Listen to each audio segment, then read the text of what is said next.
What's up, everyone, and welcome back to this episode of the podcast. My name is Robbie Cassidy, and on this episode of the podcast, we are going to dive into back spasms and how to actually stop back spasms so they aren't having such an impact on your life, on the people around you, and their lives as well. Now, what we're going to do here is I want to talk about, I want to give you an idea of why they become so bad, first off, as opposed to not just, how to fix them, because how to fix them, once you understand what's going on in the background, is a little bit easier. But if you don't know what's going on and you continue to, react the wrong way, you're going to find that the spasm itself is going to get worse and worse and worse. All right. So that's why I want to talk a bit about what's going on, and then we'll look at how to fix them. I guess this is probably one I should have created a long time ago, but I guess there is a time and a place for everything. And with back spasms, they're probably one of the biggest complaints that I get when people come to me and they jump on board. And the reason being is they can be so debilitating, and they often just crop up out of what seems like nowhere at all and cause you to miss work, miss training, and oftentimes miss family events, or leave you with this fear that can be kind of challenging to break. So the fear that if we go to an event, you're always thinking in the back of your mind, is my body going to hold up? Or is my back going to flare up? This is such a common complaint that I get when people come to me, because what it does is it starts to dictate their lives, and it starts to control how they think and how they plan ahead and what they feel they can do. So it can really have an impact on your life and on your quality of life as well. And the thing is that when you start to think like this, if it's not addressed, it starts to become a vicious cycle that it develops and gets stronger and stronger and stronger, and we need to try to break that in some way. And the thing is, the problem I see with a lot of physios, and not to call them out, I'm a physio myself, but is that they never really address this fear. Okay, they come in, we calm down the pain and just get you moving again. And although you can start to feel better through massage or ultrasound or dry needling, it doesn't necessarily fill someone with confidence. Because although you feel good right now, what do you do if and when it actually flares up again? And what would you do in that situation? Thing is, the majority of people would probably drop everything and they'd start to wait for the next physio appointment to kick up. You so often hear that people take to the bed, or that they take work off for a week, start to take painkillers and anti-inflammatories. And if it continues, they feel like they've no other option but to look for surgical intervention. And really what's happening is the fear behind them is starting to drive their ideas of what they can do. This is what we need to address. A lot of the people that I work with at the start, all we're doing is addressing fears. Before we start implementing lots of exercises and different breathing techniques, different kind of areas of life that they can improve on, we have to address this fear up front. Because if we don't, you're going to be less likely to go in and start trying out something new if you think the possibility that it's going to flare up and kick off again. So a lot of the times, this actually is the problem itself, is the fear driving it can become a bigger, complaint, or it's a funny one because it's kind of a subconscious thing. You don't even recognize it. It's more in the back of your mind. And when the spasm kicks up, the fear just comes to the front again, and it drives everything off. And you probably know people who've had back spasms. And if you haven't yourself, if this hasn't happened to you yourself, and stopped work for weeks at a time, or dropped out of activities that they enjoy and stopped the gym. And it happens at literally every level. It happens at the professional level in sports, and it happens at just the recreational level of people getting into activity, or just on a day-to-day. And that's what I want to address here. All the solutions that are recommended for people when they get back spasms are nearly always a quick fix. It never really addresses the root of the issue. Okay, and that's why I talk about that fear so much. So what I want you to do is I want you to imagine this just for a second. Imagine you went for a run and your calf started to cramp up. What would you do in this situation? Would you look to call your doctor? Okay, or would you go back home, go into bed, take the week off, stick on Netflix and say I need to rest? Or would you start taking a lot of anti-inflammatories or painkillers to try deal with this? So many of these options probably seem a little bit far-fetched. And the thing is, if you got a calf cramp, would you go looking for crutches straight away? That you need crutches for the rest of the week until it calms down? Honestly, I wouldn't imagine so, unless you are caught in this cycle of fear all the time. Can't imagine that you would do that. And if that is the case, then we have to look at why you wouldn't do that. What's the reason that you wouldn't drop everything, look for your doctor straight away, and I guess take to the bed or drop everything in your life, or never run again in case of the fear of a calf sprain, calf spasm, calf cramp, same thing, kicking up? Well, there is a lot of different reasons. One of the main ones is to be our belief around what a calf cramp is. Okay, generally, we don't consider the calf as an area of the body that needs to be protected that much.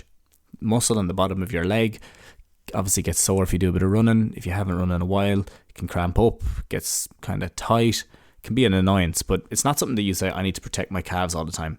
And there's lots of reasons for that. There's the idea that there's not that many nerves around the area that would cause let's say a debilitating injury if it did flare up. And because of that, we don't feel like we need to take such severe precautions so that it won't get worse. You've probably been told by others to hydrate or to stretch it out or walk a little. Okay, all of these things are commonplace for a calf cramp. Now, why do they take such a severe change in direction when we look at the back? Well, the problem kind of lies herein is that it is very little to do with the issue itself. And as I said at the start, it's more to do with your reaction. Your reaction to the problem, your reaction to the issue. If you treated a calf cramp the same as you treated a back spasm, you would find that your results would be very similar. Now, it might be a little bit more challenging because the beliefs and the fears and all that around it, and I'll talk about that in a second, aren't necessarily there. But if you treated it the exact same, it'll likely become as big of an issue. So what we have to think about is physiologically a calf cramp and a back cramp or a spasm is the same thing. We just changed the name.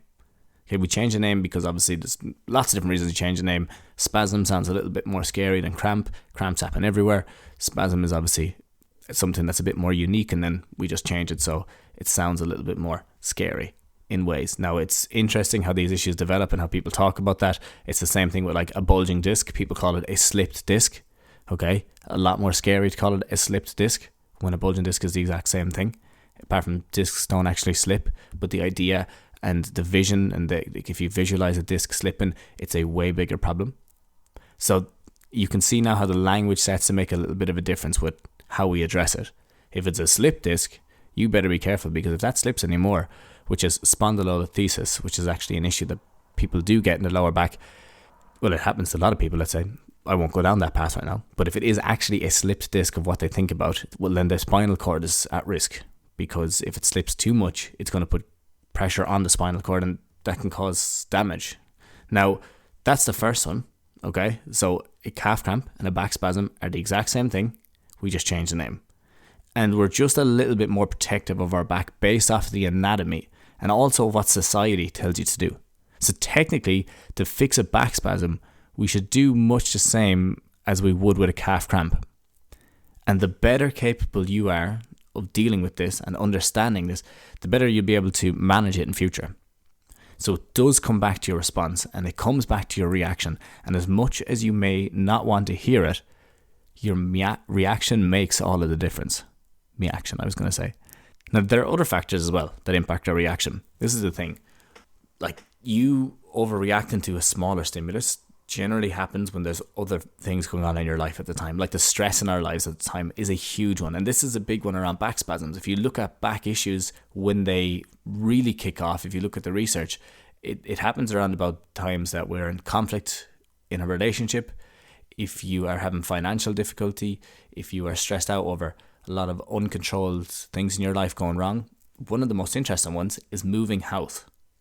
Would you have known that moving house, if you look at a lot of research, it says that that's one of the primary causes of these back flare-ups to happen. So why would that be? Well, it's the stress of everything, a little bit of the stress of the unknown as well. What's going on around you? You're moving things a lot, you're fatigued, you're tired, you're trying to get everything out of the way, and you obviously you're going to be setting up a new life somewhere else. Then you have the other elements of other factors that can contribute to our reaction going off is like tiredness or fatigue. All of these things are going to contribute to what you are feeling. And if you feel like, okay, my environment is actually intense at the moment, it will relay back on you, and you are going to have problems because of that.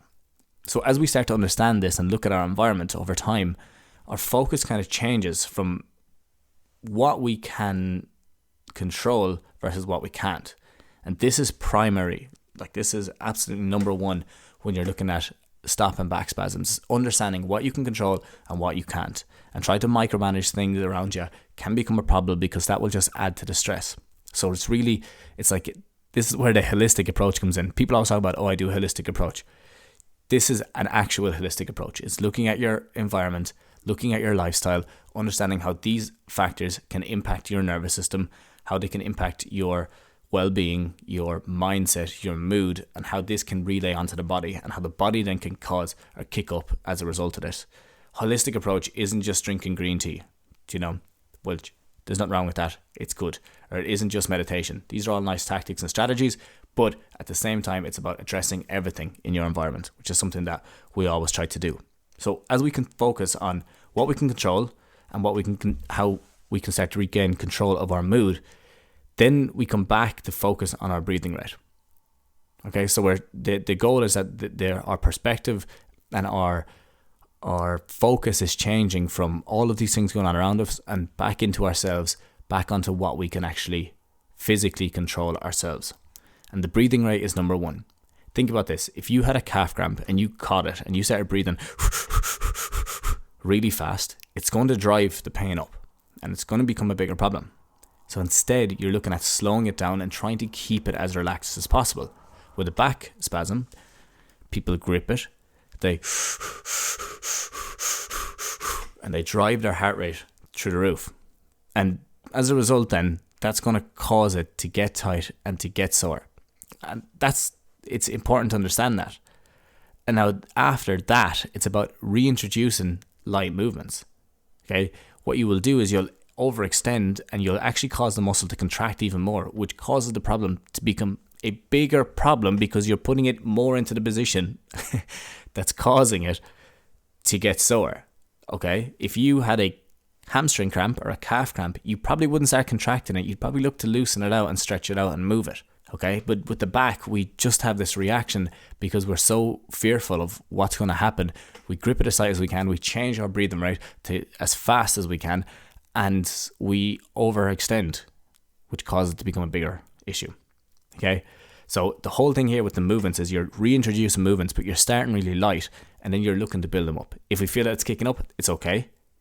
You have to be able to just manage your emotions for a little time. Now, it's easier said than done, but if you just keep the focus on your breathing, that'll help you to not freak out as much, and you'll be able to keep it moving. So you're going through your movements, and all at the same time, then you're looking at just, okay, I'm going to go for a 5-second inhale, and then I'm going to go for a 5-second exhale, or a 5-second inhaler and hold, whatever's easiest. And then you start to build from there, and you start to improve it, and you start to look at other things that might start working for you. Once you get an understanding that, okay, I could actually manage this, I can get back control of this, then the spasm itself, the fear around it, isn't as big, because it's more of a controllable thing. It doesn't mean that you're never going to have them ever again. It just stops them becoming a week-long or 2-day-long or absolute debilitating issue. And if it happens, you deal with it, and then you minimize it, and it goes away. But it does take consistent effort. It does take controlling your reactions and keeping the focus in the right place. Now, that's the main thing with them. Okay, so if you understand that it's our reaction, how we respond, is the biggest factor that's going to drive it more or going to put it back and help us to relax the system down, that gives you that control back. Now, there's a lot of different things you can do. There's different breathing patterns. There's a few more fears and beliefs that probably need to be addressed there as well. They're not going to be addressed in a 15 or 20 minute podcast. Just things that you need to be aware of, so once you see them crop up, you can take care of them as they go through. That's one. The next thing is your breathing rate. There's different breathing patterns that work for different people. And then there's your movements. What type of movements do you do? Do you do light ones and general ones, or do you start to, after that, move into more mobility and movement based ones? And the thing is that it's about finding what works for yourself, but it does take consistent effort. So if you are someone who's been dealing with this or who struggles with back spasms, I've actually just put out a free course, and it's called the Back Spasm Solution Course. And I'm going to drop the link here. It's completely free right now. It actually takes about 11 minutes to go through. It goes through the breathing, it goes through the movements, and it also looks at the other factors that can be driving it as well. Okay, so if that's something that you're interested in, I would definitely say to check that out, because it talks through a little bit about hydration and how that can impact it as well. A small bit about the stress as well. It goes into a lot of detail on the fears. As I said, it goes into the breathing, it goes into the movements. I've made it free right now, but at least if you go in and you get access, you'll have it for good. So as I said, the course takes about 11 minutes to go through, has had a huge impact on the lives of people who've taken it already. I've already gotten great feedback on it. People talking about how it's really changing their perspective on it, and how their fear is kind of dropping off back spasms because they know now that they have more control over it. If it sounds like it's something that you need a hand with, all I would say is click on the link in the description and you can get that access then today. It's been a game changer for the clients of mine already, and for others outside of that. I've told everyone who's used it, if you know anyone with back spasms, literally just send them on the link while it's still free. There's a limited number of people obviously I can take on with that, but because of the course, the course platform only lets you take on so many people. So if it sounds like something you need right now, I would say jump on it, get access to it, send it to anyone you know, give them access to it as well. As I said, I left it for free for now, and then when I hit that upper limit, I'll probably have to start charging, because the course will actually charge me to take on more people. So if you're listening to this in a year's time, just check it out and see if it's still available. But if you have any questions at all, please just shoot me a message on info@themobilitytutor.com. I do hope this podcast has at least helped you to understand that there are other factors going on here, and that if you address these other factors and then you start to control your reactions, you can really make a huge improvement on your life.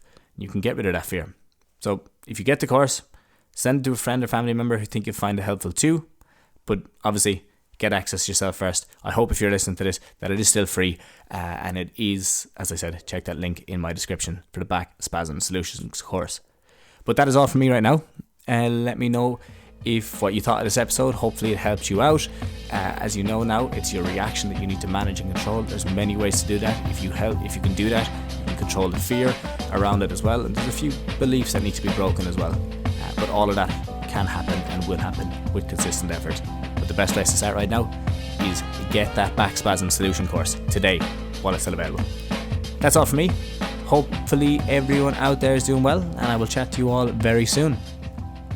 Have a good one.